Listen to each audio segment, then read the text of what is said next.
Kung ang nidaog na mayor dili makapanumpa, pwede naman daw gihapon siya mulingkod as mayor kay siya man daw ang elect. For real? Not real! Kung ang mayor-elect dili makapanumpa sa iyang katungdanan, mahimong magamit ang Section 11 sa Batas Pambansa bilang 881 or Omnibus Election Code. Nagaingon kini nga, ang pwesto sa bisan kinsang elected official nga mapakyas ug panumpa sulod sa 6 ka bulan gikan sa iyang pagproklama, i-consider nga bakante.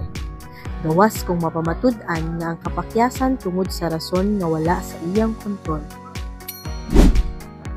Bisan kinsa pa ang elected official, kung dili siya makapanumpa, ang iyang posisyon madeklarar nga permanently vacant because of his or her failure to qualify. Busa, sa kini nga sitwasyon, ang vice mayor ang mupuli isip acting mayor ug ang highest ranking nga miyembro sa sangguniang bayan o sangguniang panlungsod ang mahimong acting vice mayor.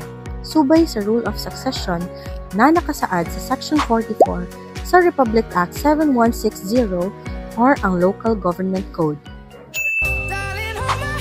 Aduna ba may pangutana or gusto ninyo ma-feature ang inyong legal concern?